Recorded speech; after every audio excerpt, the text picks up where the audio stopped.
hubungan suami istri atau sedang junub, dianjurkan segera mandi wajib agar malaikat cepat datang lagi, seperti itu. Termasuk juga ya, ketika mandi segera mungkin. Dan selama bisa ketika kita masuk kamar mandi usahakan berwudu, karena saat itu malaikat cepat hadir. Makanya juga dianjurkan dalam sehari semalam manusia ini dianjurkan untuk selalu berharum-haruman pakai parfum untuk menyenangkan malaikat yang mendampingi kita. Karena malaikat selalu hadir, senang mendampingi hamba Allah yang suka berharum-haruman, seperti itu. Malaikat andai manusia jiwanya sangat peka, ya, tidak mau hadir di tempat di mana di situ ada bau tidak nyaman, tidak nyaman, seperti bau rokok, bukan ada rokok tidak, ditambah.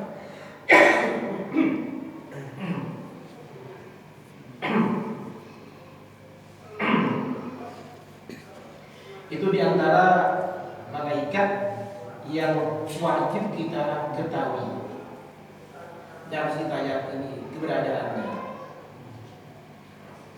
Kemudian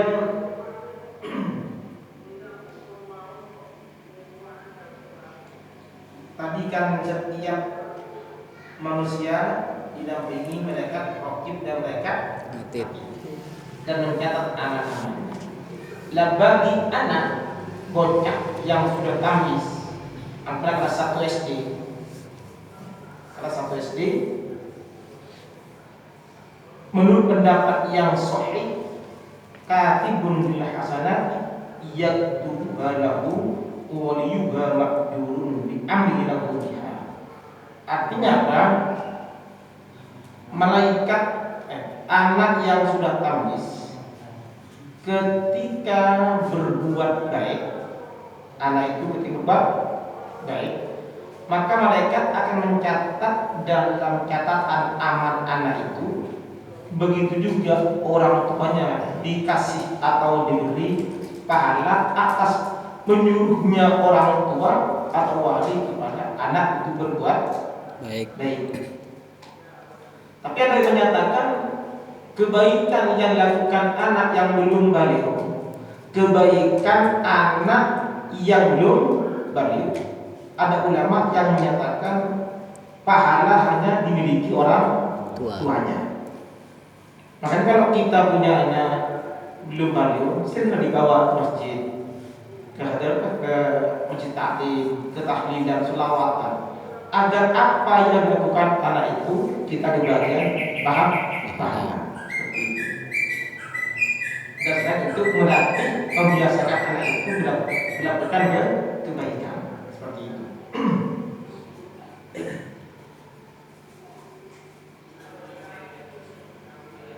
Kemudian ya, termasuk juga yang perlu dan wajib kita yakini adalah kita harus yakin bahwa Allah Ta'ala memiliki rusul atau pesuruh.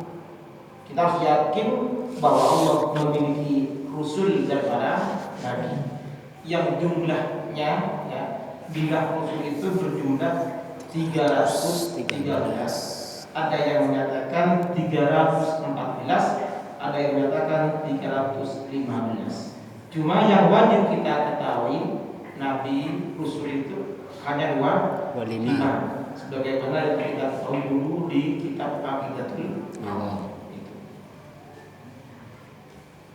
Kemudian masuk intinya lagi, termasuk juga wajib kita yakini dan wajib kita percayai adanya adalah Allah punya kitab suci untuk dijadikan pegangan hidup manusia. Wajib kita wajib meyakini adanya kitab-kitab Allah yang kemudian seperti kitab samawi, kitab agama tapi agama samawi. Karena dalam buku-buku tauhid pelajaran umum itu ada Ada yang disebut dengan kitab samawi, kitab Allah, kitab agama yang dari Allah. Ada kitab bukan samawi, kitabnya orang Hindu itu kitab bukan samawi, karena buatan manusia. Orang Hindu, orang Buddha itu punya kitab juga, punya kitab suci menurut mereka suci menurut mereka.